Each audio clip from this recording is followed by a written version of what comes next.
Hola, bienvenidos y bienvenidas al cuarto episodio de Idea Podcast, el podcast del Instituto de Innovación y Emprendimiento de la Universidad de la Frontera.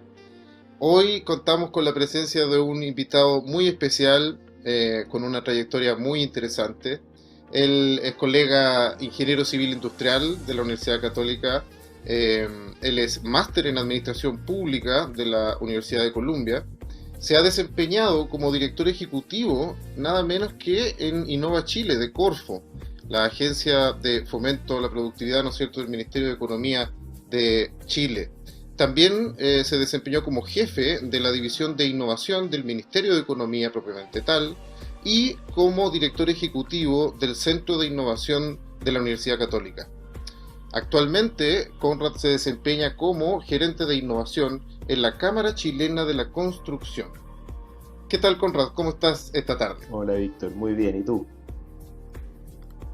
Bien también, contento de contar contigo en este ya cuarto episodio del podcast de Idea UF. Estamos explorando este nuevo formato para llegar a nuestra comunidad con interesantes conversaciones. Hemos en capítulos anteriores conversado con, por ejemplo, Felipe Salas de IA Latam. Conversamos también con Iván Vera y Roberto Muso, ¿no es cierto?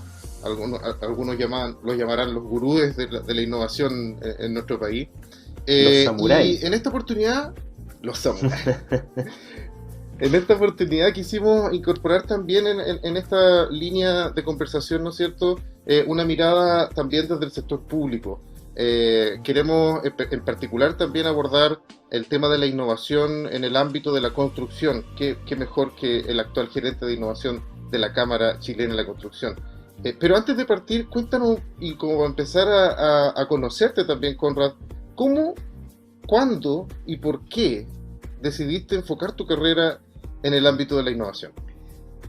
Muchas gracias, Víctor. Bueno, en primer lugar, de verdad, muy agradecido también por la invitación. Creo que realmente un agrado poder conversar de estos temas que tanto me apasionan y poder hacerlo también en un espacio que realmente los felicito porque están privilegiando también poner este tema en el tapete y poder hacerlo también en la zona de la Araucanía me parece fundamental, así que felicito también el trabajo que está haciendo la UFRO en general en materias de innovación y emprendimiento.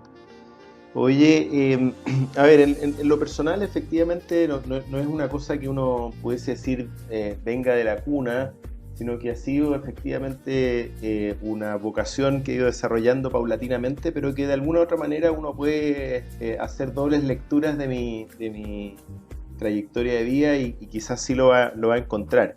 Yo creo que en lo fundamental siempre he conectado la innovación y el emprendimiento quizás desde una mirada un poco más macro país, de desarrollo país. Y es esa en realidad la vinculación que yo le doy al tema.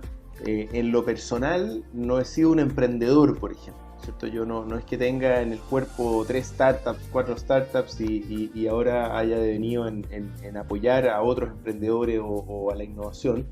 Y con la innovación también no es que yo, por ejemplo, venga a la innovación desde el mundo de la ciencia y que yo haya hecho, por ejemplo, desarrollos tecnológicos y entonces y productos innovadores en lo personal, sino que más bien desde una vinculación, por ejemplo, a los temas sociales y al desarrollo país, al microemprendimiento, al apoyo, digamos, ¿no es cierto?, a emprendedores sociales. Y esa fue siempre la vocación inicial y paulatinamente, particularmente cuando me fui a formar en temas de desarrollo y políticas públicas de Estados Unidos, eh, me quedó mucho más claro de lo que ya lo venía teniendo, de la importancia de vincular el desarrollo tecnológico, la investigación y el desarrollo al proceso productivo y a la innovación, y cómo por ende, para incluso poder ayudar a las pymes, a los microempresarios, etcétera, era necesario también ser más productivos, ser más innovadores y mantenerse, digamos, ¿no es cierto?, en la cresta de la ola,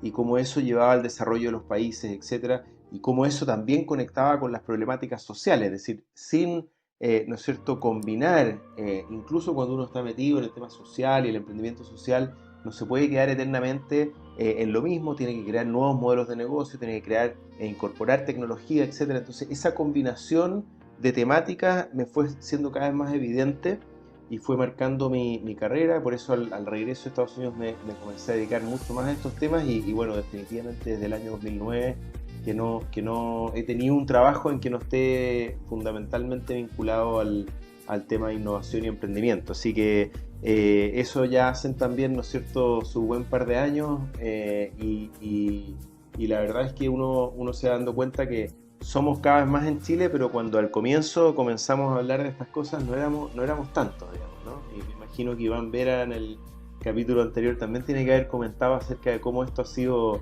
un peregrinaje que finalmente está reclutando más adeptos.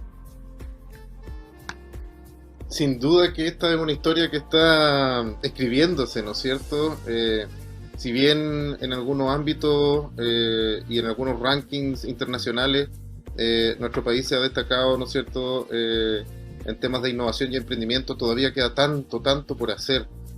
Cuéntame, Conrad, ¿cómo es tu visión respecto, porque tú hiciste un abanico, ¿no es cierto?, de posibilidades, ¿no es cierto?, de implementación de innovación, desde políticas públicas, para el apoyo de emprendedores, pero también mencionaste el potencial que tiene para los mismos emprendedores, las pymes, las pequeñas empresas del rubro de la construcción, empezar a incorporar, ¿no es cierto?, la innovación en su quehacer.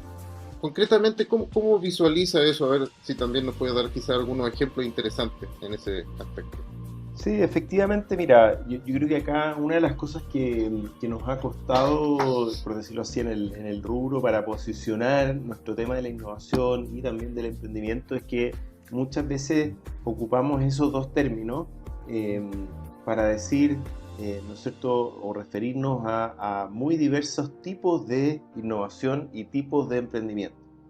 Y son tan diversos que muchas veces se desnaturaliza el concepto porque efectivamente, no sé, cuando estamos hablando de un microempresario de subsistencia, digamos, ¿no es cierto?, en la legua, como aquellos que alguna vez me tocó apoyar en mi época universitaria, digamos, ¿no es cierto?, a mediados de los fines de los 90, hasta, ¿no es cierto?, cuando nos referimos a el doctor en ingeniería e inteligencia artificial que eventualmente está desarrollando un algoritmo que va a ser capaz de producir alimentos que no están basados en, por ejemplo, ¿no es cierto?, mayonesa para hacer mayonesa, etcétera, digamos, ¿no es cierto? Y como lo estamos viendo, suena conocido, ¿no es cierto? Suena curiosamente entonces, familiar. Claro, esos dos ámbitos del emprendimiento y de la innovación, ¿no es cierto?, dependiendo de qué estamos destacando en cada uno de los casos.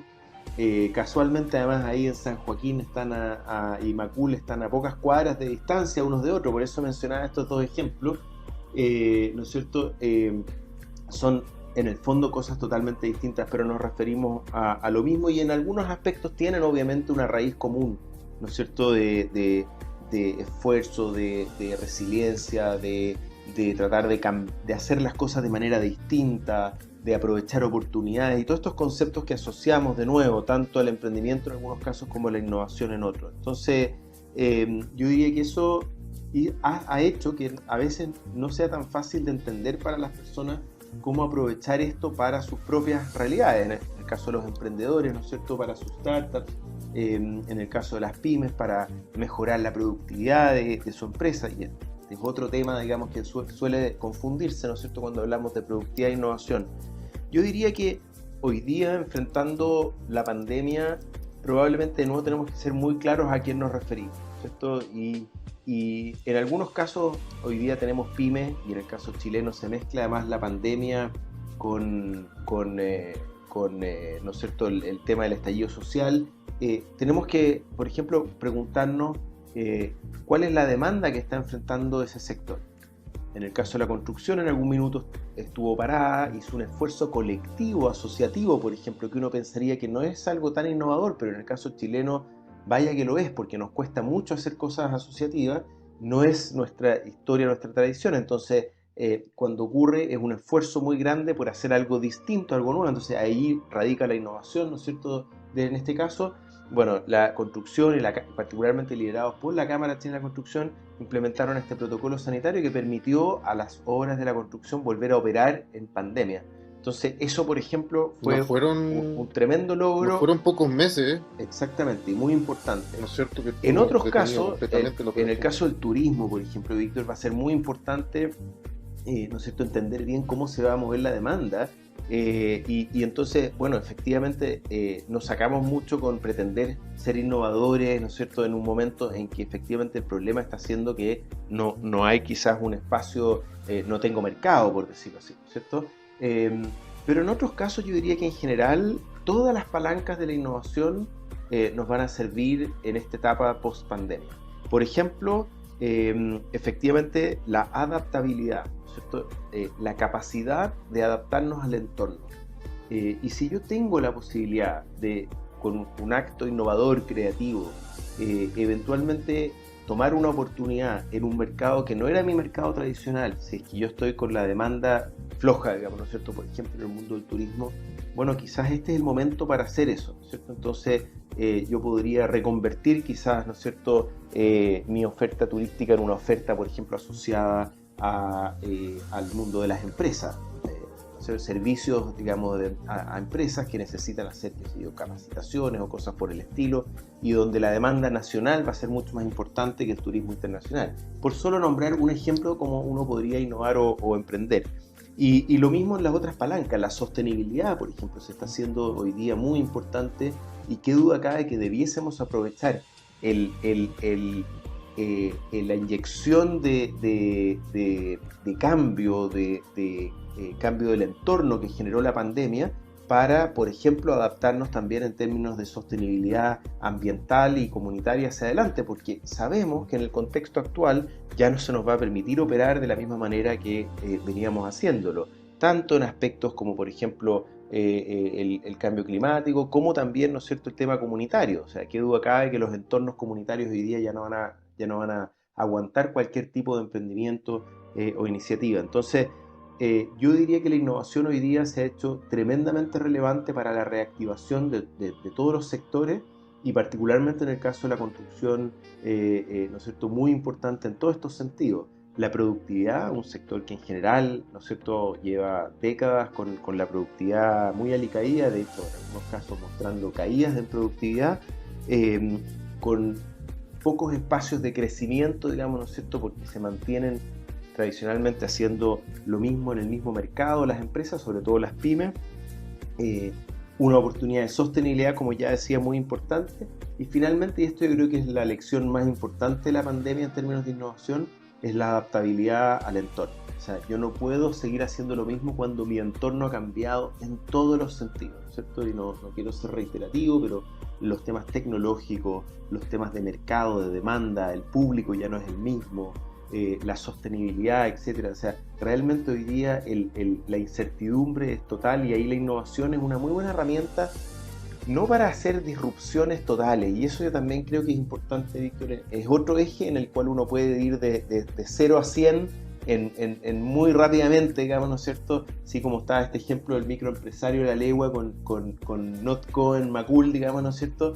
Uno puede hacer esa distinción entre la innovación en procesos interna, en cultura organizacional, que puede de repente ser necesaria para una pyme que está tratando de cambiar cosas como las hacía siempre, a obviamente una innovación más disruptiva cuando estamos hablando de un startup que está incorporando un producto totalmente nuevo en un mercado que está generando un quiebre total en cómo hacían las cosas. Entonces, ese espectro de posibilidades es un espectro que tenemos que tener siempre en mente cuando hablamos de la innovación, que a la autoridad, a propósito que tú mencionabas, ¿no es cierto?, mi experiencia en el sector público, muchas veces se le olvida que tiene que estar justamente haciendo política pública para esos grupos muy distintos de la población y con objetivos muy distintos, ¿cierto? Normalmente en la PYME estamos hablando de poder ayudarlos a subsistir, a enfrentar la competencia dura del mercado, ¿no es cierto? En los startups estamos más bien hablando de la posibilidad de hacer disrupciones para crear nuevos mercados, nuevas industrias en el país.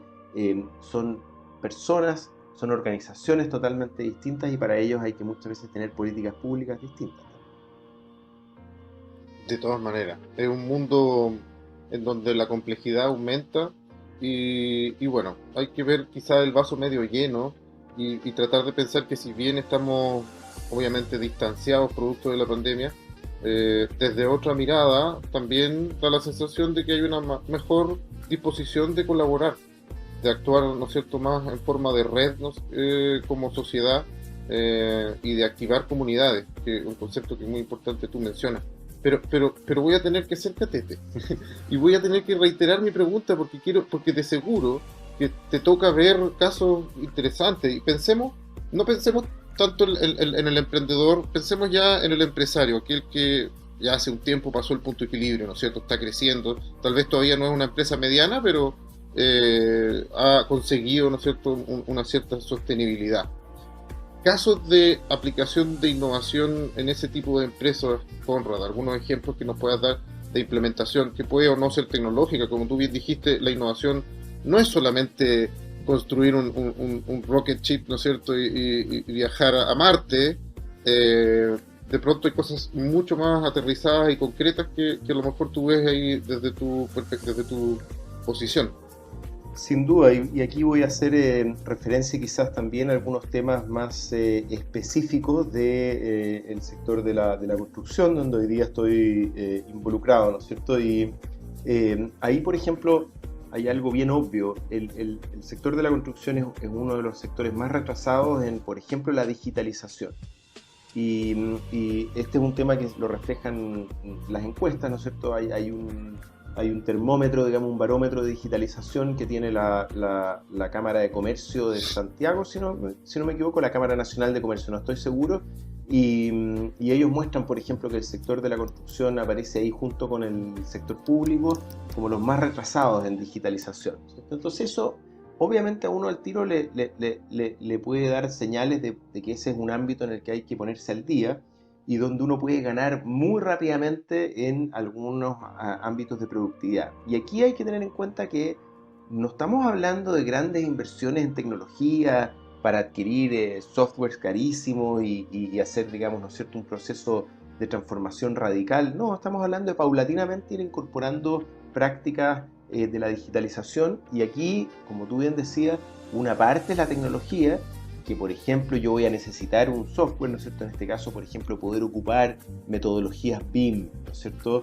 De la construcción se puede hacer necesario, pero también, y en eso muy importante, son los procesos organizacionales que yo incorporo para que ese software y esa tecnología cumplan su propósito de aumentar productividad, ¿cierto? Entonces, justamente por la Cámara hoy día estamos en un proceso con el Consejo, un nuevo Consejo de Productividad que se generó en la Cámara, en el desarrollo de llamémoslo manual, ¿no es cierto?, una guía práctica de implementación de BIM en la industria, y en este caso particularmente con foco, ¿no es cierto?, en medianas y pequeñas, o sea, en la PYME, pero no para la implementación tecnológica, técnica, sino que en el lenguaje que lo estamos haciendo es justamente pensando en cómo un gerente, como un empresario de una empresa mediana en la construcción que hasta ahora ha hecho todo como a la antigua, ¿no es cierto?, muy manual, poco digital, con procesos, ¿no es cierto?, clásicos de construcción, etcétera, puede, por ende, ¿no es cierto?, subirse a este carro, en primerísimo lugar, convenciéndose a sí mismo de que es necesario hacer este proceso, que es un cambio mental, ¿no es cierto? En segundo lugar, ¿no es cierto?, siendo capaz de entender que esto no es algo que va a requerir gran inversión de recursos, va a requerir algo de recursos, pero no una gran inversión, y además mostrándole cuáles son los retornos que va a tener esa empresa, ese empresario, de hacer este proceso y este camino, y cómo en algunos casos de éxito le pueden mostrar el camino para que se sienta, entre comillas, más aliviado, asumiendo menos riesgo del que quizás creía que iba a tener si es que implementaba un proceso de digitalización como este. Entonces, algo tan sencillo en el mundo de la construcción es un gran paso adelante, porque efectivamente todavía como sector, insisto, estamos muy abajo en el proceso de digitalización, y obviamente BIM es como la columna vertebral de la digitalización en el sector de la construcción. Es una manera de pensar, ¿no es cierto?, el proceso digital muy particular al sector, pero obviamente esto después se complementa con otros herramientas y softwares de gestión de recursos humanos, ¿no es cierto?, de operaciones, como cualquier otra empresa y como cualquier otra pyme, ¿no es cierto?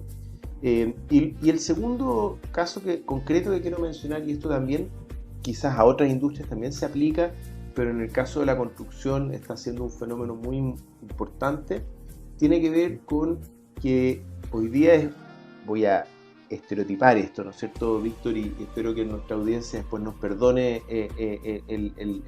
digamos, el ejemplo extremo, pero es un poco como un arte, digamos, ¿no? O sea, toda obra es distinta una de otra finalmente, hay particularidad en los procesos, supuestamente son todos procesos muy clásicos, antiguos de la construcción, pero cada jefe de obra, cada ¿no es cierto?, cuadrilla los termina implementando de manera distinta, etc.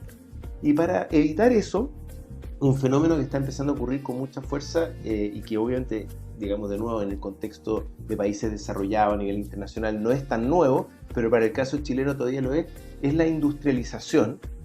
Y digo industrialización en el sentido amplio de la palabra, incluyendo aspectos de prefabricación, incluyendo aspectos de estandarización, de diseño y de integración temprana, es decir, de cómo uno eventualmente se pone de acuerdo entre el mandante, la constructora, subcontratistas, etcétera, y desde muy temprano en el proceso hace que el diseño completo del proceso sea más eficiente, más productivo, más efectivo, etcétera.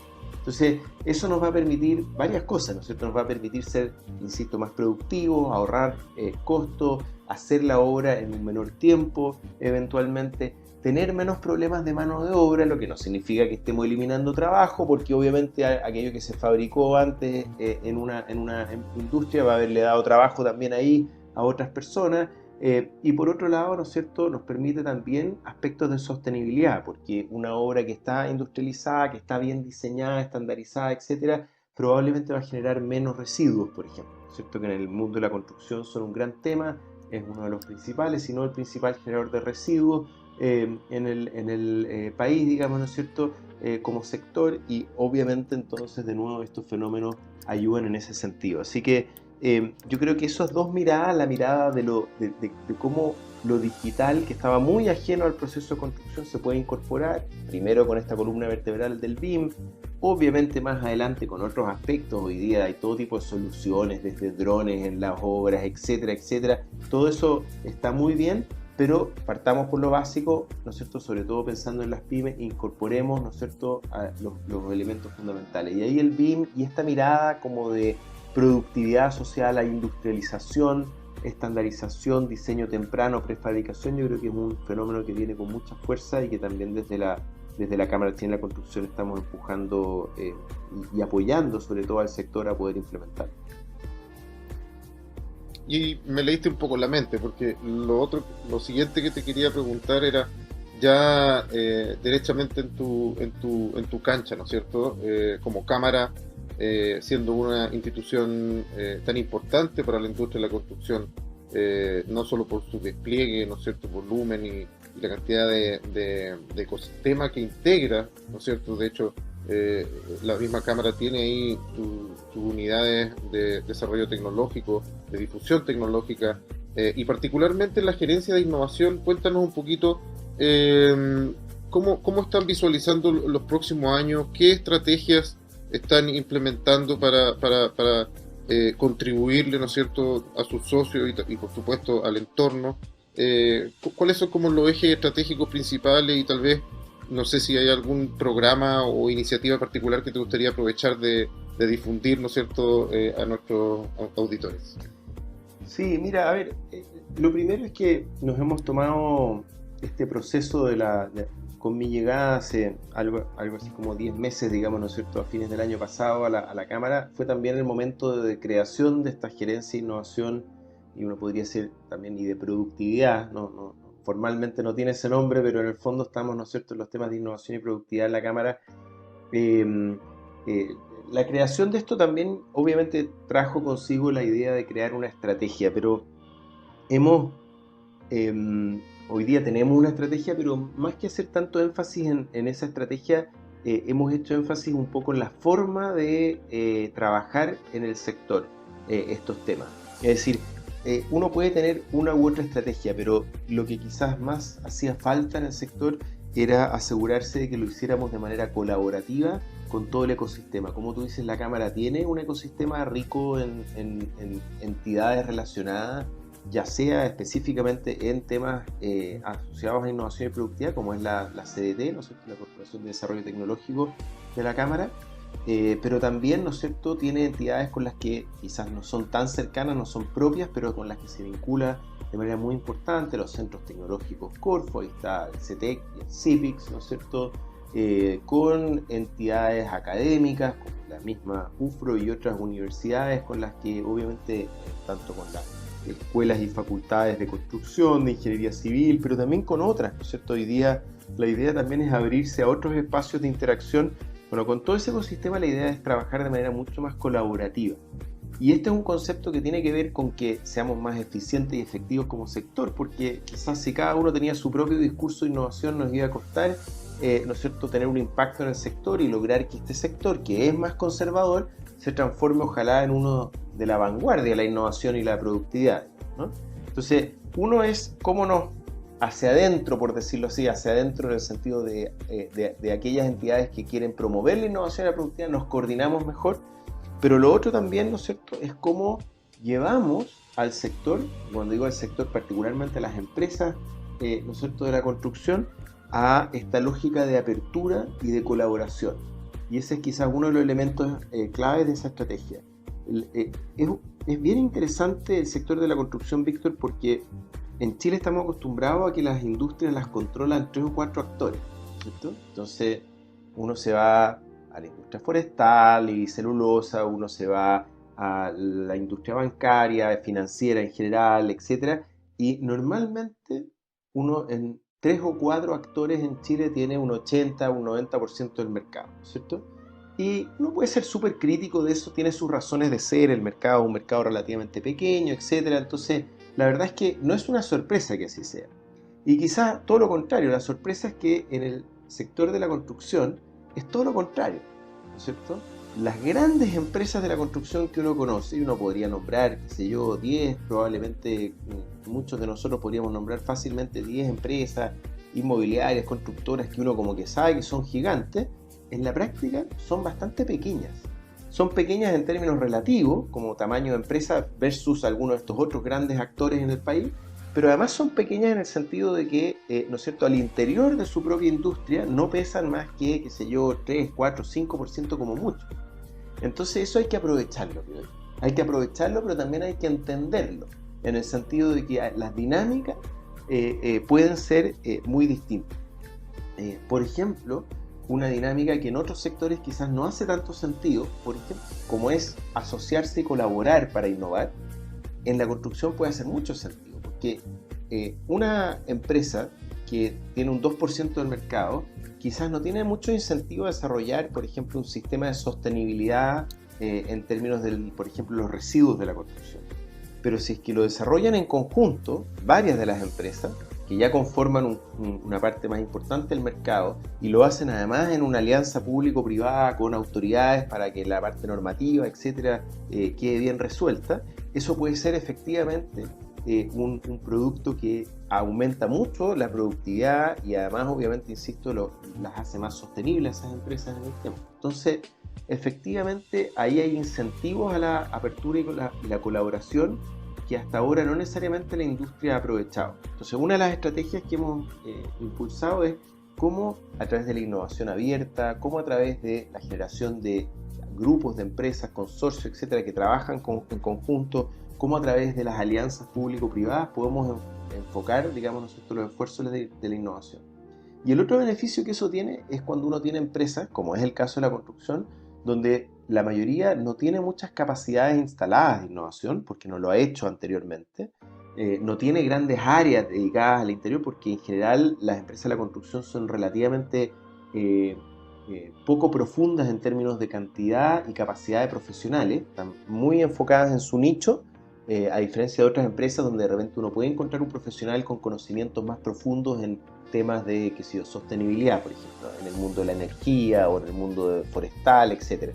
Acá no, y por ende, de nuevo, agruparse y asociarse reduce riesgo y aumenta la probabilidad de que esa empresa tenga experiencias exitosas al principio en el proceso de innovación. Entonces, me fui un poco en una volada quizás más técnica acá, Víctor, pero me parecía interesante transmitirle, ¿no es cierto?, a los auditores cómo uno tiene que asegurarse que no todos los modelos son buenos para todos los sectores. Y en este caso particular, por eso insisto, este énfasis en la apertura, la conexión y colaboración de las empresas del sector en el ecosistema se hace doblemente relevante por la estructura que tiene el sector de empresas.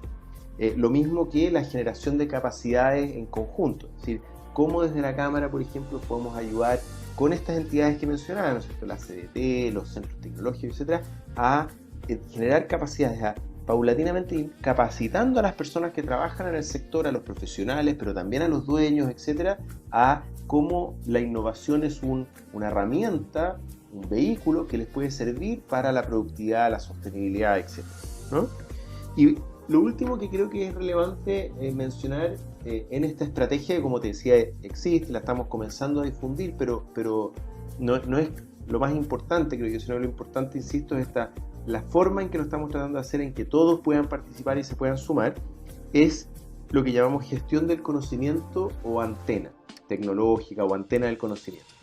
Y esto tiene que ver con que, de nuevo, un sector que está relativamente retrasado en estas materias y que además está relativamente atomizado, como describí anteriormente, normalmente le va a ser difícil desarrollar, ¿no es cierto?, y estar en la delantera o hacer las inversiones para estar en la delantera de la creación de tecnología, de innovaciones, de conocimiento, etc.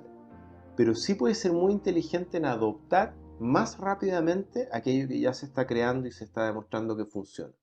Entonces, de nuevo, hay una tradición en el sector, por ejemplo, de participar de giras tecnológicas, de ir a ferias internacionales, etc., pero no se había sistematizado quizás lo suficiente la manera en que eso se trae de vuelta y se incorpora a las empresas a nivel local, ¿cierto? Tanto esta, entre comillas, buena copia, la copia legítima, digamos, ¿no es cierto?, la adopción y adaptación legítima de prácticas y de productos y de servicios internacionales, como también a nivel nacional.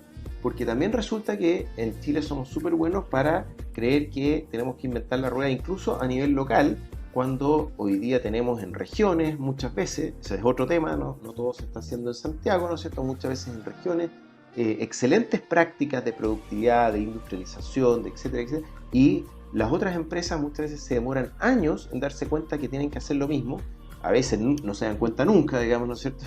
Sabemos que hay casos también de ese tipo, y ahí, de nuevo, lo que estamos tratando desde la Cámara es decir, señores, señora, es muy bueno, ¿no es cierto?, adoptar y adaptar lo que estamos viendo en competidores, lo que estamos viendo en otras industrias, lo que estamos viendo en empresas que están siendo exitosas y que uno podría colocar justamente como, valga la redundancia, casos de éxito. Y relevar esos casos de éxito y hacer difusión de eso también está siendo una de las tareas que estamos enfrentando. Así que yo diría que la apertura y colaboración con el ecosistema, la generación de capacidades para que realmente se produzca este mínimo de común, digamos, ¿no es cierto?, de cultura y gestión de la innovación en las empresas del sector, que les permita desarrollar proyectos de innovación y en general proyectos de inversión novedosos.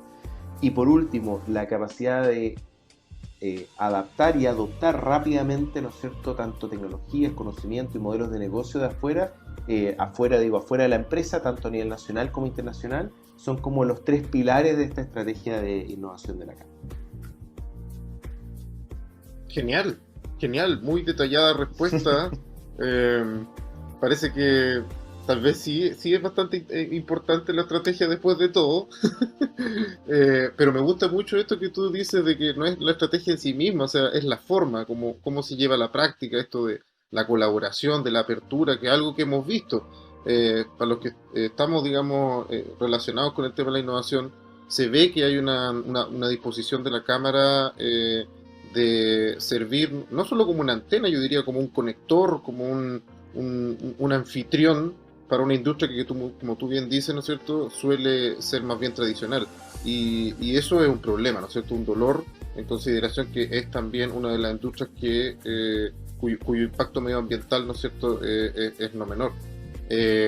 Me gustaría darte la oportunidad, digamos, o consultarte si es que lo tienes así como en tu memoria, casos puntuales. A la gente le gusta, ¿no es cierto?, de repente el caso específico de aquella empresa, puede ser chilena o no, digamos, que haya llamado tu atención en términos de cómo ha implementado la innovación o la innovación que está desarrollando. Y no pregunto solo del core del negocio, ¿no es cierto? No necesariamente una empresa constructora, sino que también puede ser una empresa proveedora de la industria de la construcción, ¿no es cierto? O un poquito pensando un poco más abierto. Uh-huh, uh-huh. A ver, yo en términos generales, digamos, en esto efectivamente además quiero ser cuidadoso desde la cámara con nombrar algunos casos específicos del sector, así que quizás me voy a ir a otros lugares y voy a nombrar... Queda entre nosotros nomás, Conrado, así que no te preocupes.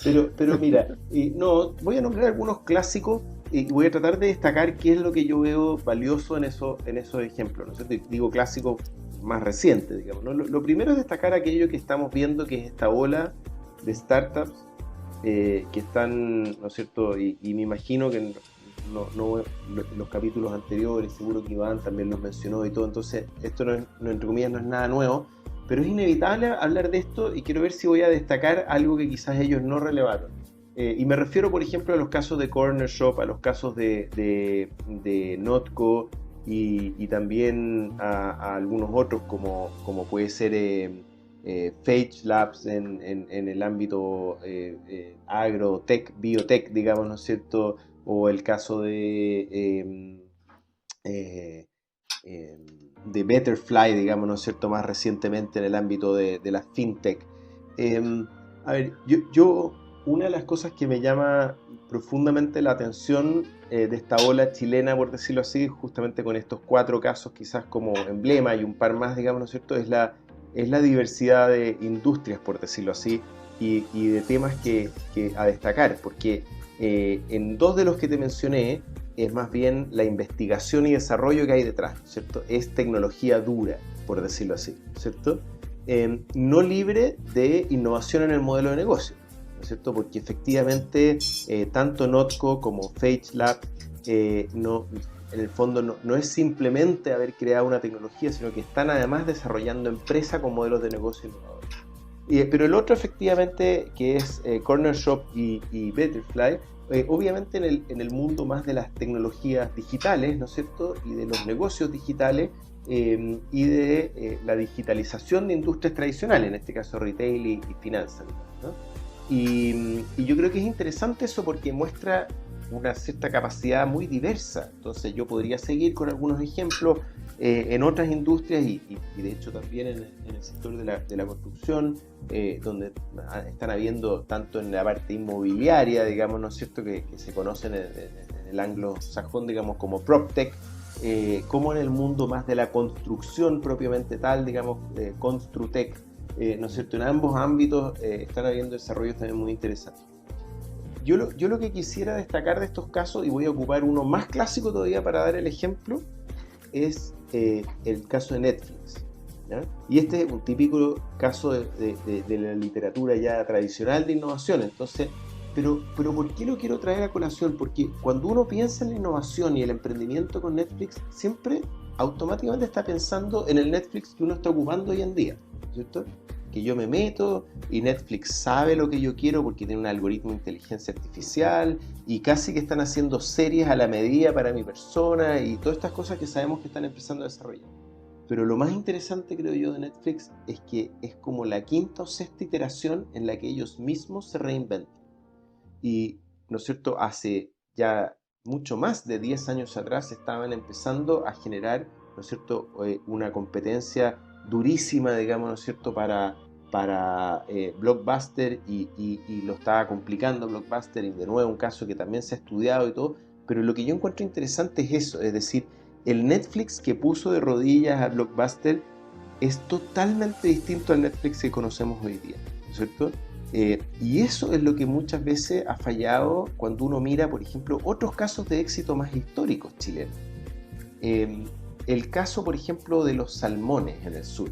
es un caso de éxito y con justa razón la Fundación Chile se enorgullece de ese caso.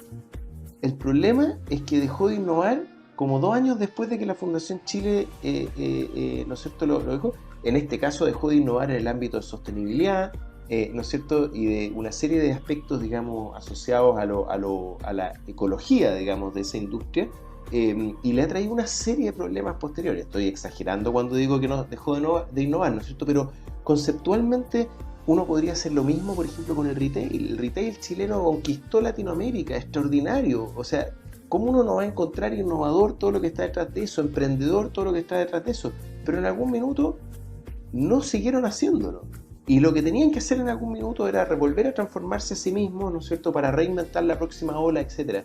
Entonces, lo que quiero destacar detrás de los casos de éxito, más allá de los nombres que he dado, es, y a mí me parece que el caso de Corner Shop podría caer en esa categoría, es la capacidad de reinventarse y de apuntar a lo fundamental. Por ejemplo, el servicio al cliente, ¿no es cierto?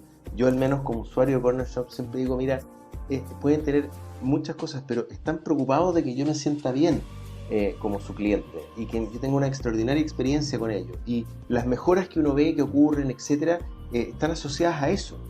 Y no es casualidad que, si bien los compraron, la marca que siguen ocupando es la marca original, porque ahí hay una potencia enorme detrás, ¿no es cierto? Entonces, cuando yo te decía que creo que hay innovación para la productividad, innovación para el crecimiento, innovación para la sostenibilidad en todas sus dimensiones e innovación para la adaptabilidad, esa última a mí me parece que es clave.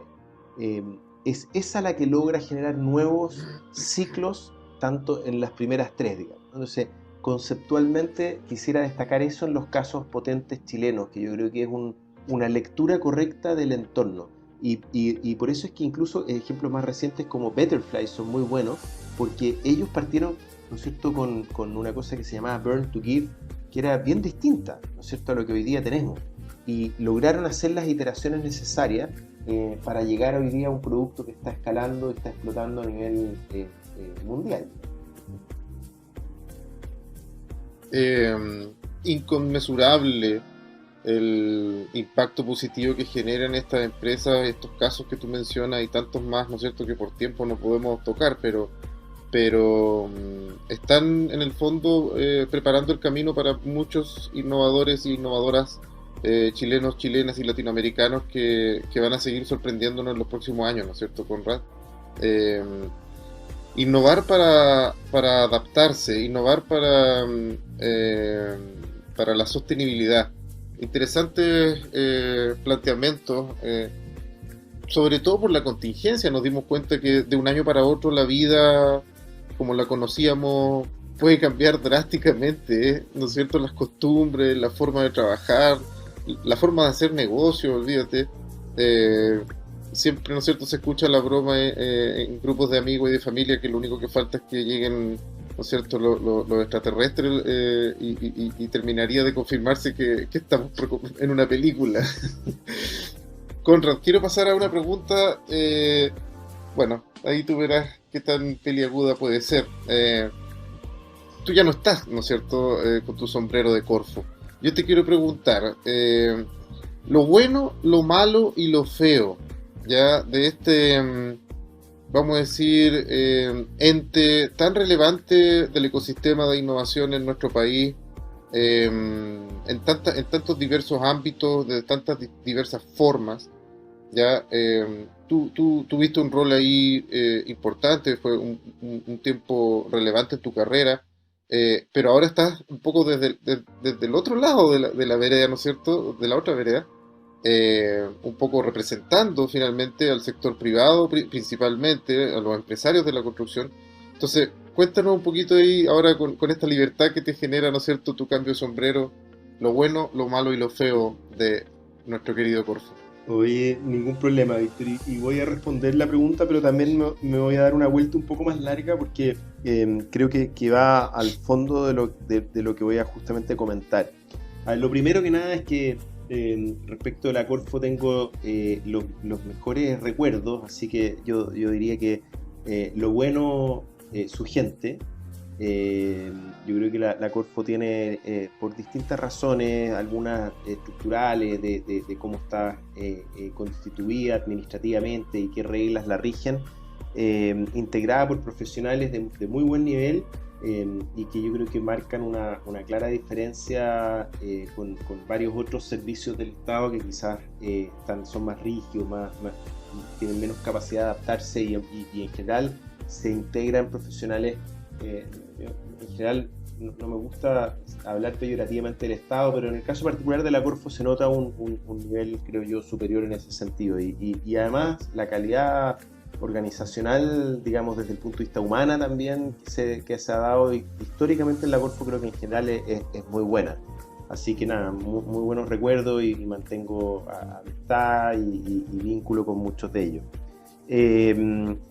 Lo malo, bueno, creo que es malo no solo en la Corfo, sino que en el Estado chileno en general, que por también de nuevo muchos incentivos mal puestos y reglas administrativas, etcétera, ha terminado deviniendo en mucha burocracia, a pesar de que una administración tras otra me consta en que yo me estuve involucrado más directamente, pero en muchas otras con las que he trabajado posteriormente, de todos los signos, esfuerzos por modernizarla, por mejorar, por reducir la burocracia, etcétera, y en algunos casos han sido más exitosos avanzando en eso, en otros no, pero en general el Estado chileno ha tenido poca capacidad de modernizarse en las últimas 2 décadas, después de un empujón un poco más fuerte, digamos, ¿no es cierto?, en los 90, y bueno, eso se nota. Hoy día el Estado no queda atrás por falta de voluntad de querer ayudar y mejorar, queda atrás porque su chasis es simplemente el de una citroneta en un mundo de autos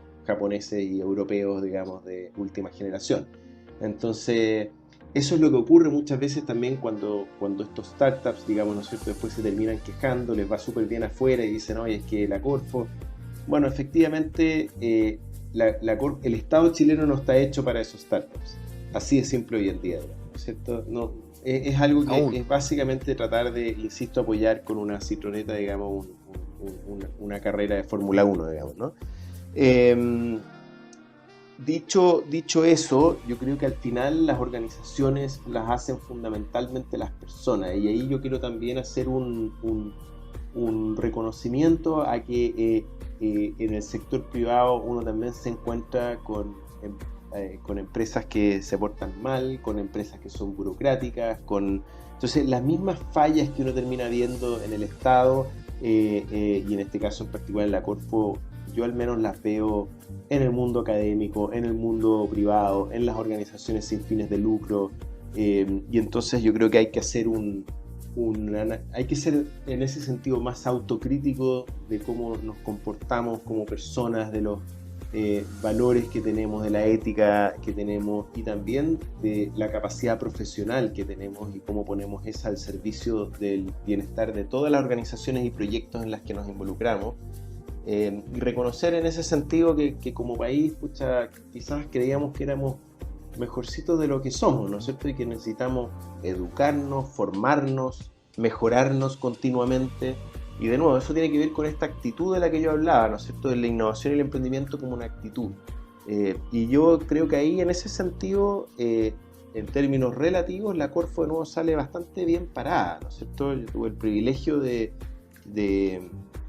ayudar, en un rol muy menor, pero de ayudar a los creadores intelectuales de los Startup Chile, digamos, de Startup Chile, digamos, ¿no es cierto?, en su minuto, y no es casualidad que se haya terminado implementando de manera separada en términos relativos administrativamente, como en un subgrupo, pero al interior de la Corfo. No fue en el propio Ministerio de Economía donde se había creado conceptualmente, ¿no es cierto?, por Nicolás Shea y otros, ni fue, digamos, ¿no es cierto?, privada la iniciativa. Fue una iniciativa que el Estado supo impulsar y supo sacar adelante, con sus dificultades, que Startup Chile no estaba exento de dificultades, pero efectivamente ha sido reconocida como una política pública exitosa en pleno siglo XXI, ¿no es cierto? Entonces, yo diría que hay casos de éxito también, y de cómo las organizaciones se adaptan, y la Corfo, insisto en eso, también yo creo que sale con una buena nota a la hora de tratar de adaptarse lo mejor posible, digamos, dentro de las condiciones de borde y la necesidad de cumplir con la Contraloría, que no es que la Contraloría sea mala, porque muchos dicen que es mala, es lo que es porque, de nuevo, es el Estado que hemos creado, las reglas que hemos creado, etc. Entonces, no sé si se entiende este punto al que he tratado de llegar, pero habiendo respondido, digamos, a lo específico de tu pregunta respecto de la Corfo, creo que el problema que tenemos es más de fondo en el Estado chileno, que se ha quedado particularmente atrás, pero en toda nuestra sociedad. Y yo creo que en ese sentido el estallido social, la pandemia y todo lo que ha significado estos últimos años también pueden ser un buen remesón para que nos demos cuenta de eso y justamente tratemos de emular lo bueno. O sea, si todas las organizaciones se preocuparan de sus clientes como Corner Shop y si todas las organizaciones estuvieran tan preocupadas de la sostenibilidad de su modelo de negocios y etcétera, como uno podría pensar, por ejemplo, en un NOTCO respecto del impacto, ¿no es cierto?, ambiental de su negocio, etcétera. No sé, pues yo creo que efectivamente emulemos lo bueno y seamos en ese sentido también autocríticos, no solo con el Estado, sino que con nosotros mismos, todos los sectores de la sociedad. Sí, como conversábamos en un comienzo, ¿no es cierto? Estamos avanzando, se han visto casos muy destacables a nivel latinoamericano, por ejemplo, la Oficina del Servicio de Impuesto Interno, el Registro Civil y otros servicios comenzaron este proceso de digitalización hace ya harto tiempo con buenos resultados. ¿Para qué hablar de iniciativas como Empresa en un Día, ¿no es cierto? Y otras trámites derechamente que se han ido llevando al mundo digital, y eso se agradece como ciudadanos, ¿no es cierto? Ni hablar bajo el contexto en el que estamos ahora. Yo estoy muy contento, Conrad, ha sido una conversación muy, muy interesante. Me parece que tiene una visión muy positiva y eso se agradece. Yo quería cerrar con una pregunta un poco distinta, tal vez desordenarte un poquito, ¿ya? Y contarnos lo más loco que has visto, ¿ya? Así como, porque yo he visto cosas locas, Conrad, he visto impresoras fabricando edificios, ¿no es cierto? He visto materiales que como que se oponen a lo que yo aprendí alguna vez en mecánica y en resistencia de materiales. He visto, bueno, tú mencionaste también el uso de drones, ¿no es cierto? Y otras cosas que como que parecen de ciencia ficción, pero eso quiero. Cuéntanos un poquito de lo que habéis visto de ciencia ficción, quizás tal vez no todavía masivo, pero que tal vez en un par de años más lo vamos a ver en la construcción en la próxima cuadra. Sí, a ver, soy de memoria frágil, entonces ahora sí, on the spot, lo más loco, me cuesta pensar en lo más loco. Te voy a mencionar un par de cosas. Efectivamente, el mundo de materiales en eso es muy entretenido, porque uno tiende a tener que luchar con sus propios paradigmas permanentemente, ¿no? Entonces, tampoco es que sean innovaciones que sean tan disruptivas y radicales, pero, por ejemplo, y también de mi periodo en el Centro de Innovación de la Católica, siempre recuerdo con mucha impresión, digamos, ¿no es cierto?, que me causó ver unos bloques de hormigón flotando en agua. Entonces uno dice, bueno, eso debe ser Plumavit pintado gris, digamos, ¿no es cierto? Y no, resulta que era efectivamente un hormigón con la misma capacidad estructural y de resistencia, digamos, ¿no es cierto?, que un hormigón normal, con mucho menor peso, por eso, digamos, ¿no es cierto?, o densidad en términos estrictos, digamos, de la física, por eso flotaba, digamos, ¿no es cierto?, pero además con una capacidad térmica, es decir, de aislación térmica mucho mayor. Y eso permite, para simplificar todo muy rápido, construir más barato, más rápido, pero además, ¿no es cierto?, con menos material y menor costo, porque en el fondo la capa aislante uno se la puede obviar, digamos, ¿no es cierto? Entonces, efectivamente, ese material a uno le llama la atención y obviamente uno lo destaca, pero insisto, hoy día hay varios otros materiales de ese tenor, digamos, y no son los únicos en el mundo, pero ese tipo de cosas sin duda que van a ir transformando la construcción. Hoy día hay una serie de materiales bien interesantes que están saliendo y que tampoco ya dejaron de ser hace un rato ciencia ficción, pero son bien transformadores. Son, por ejemplo, pinturas que son ya sea capaces de reducir, ¿no es cierto?, la temperatura, la absorción de temperatura de las estructuras, por ejemplo, para pintar techos, que efectivamente de lo contrario, por poner un solo ejemplo práctico, ¿no es cierto?, uno puede tener un frigorífico, digamos, ¿no es cierto? Y la mitad del calor se va, o sea, la mitad de la energía en enfriar se va porque afuera hacen 40 grados en verano y está el sol dándole encima al frigorífico. Bueno, en este caso, ¿no es cierto?, la pintura puede reducir a la mitad el gasto energético, digamos, ¿no es cierto?, de ese frigorífico. Hoy día, ¿no es cierto?, las ventanas que absorben energía y podrían en el fondo estar generando energías limpias al mismo tiempo que estando reduciendo la absorción de calor de nuevo del entorno, y etcétera. O sea, efectivamente en ese ámbito, Víctor, podríamos pasarnos un día completo pensando en materialidades.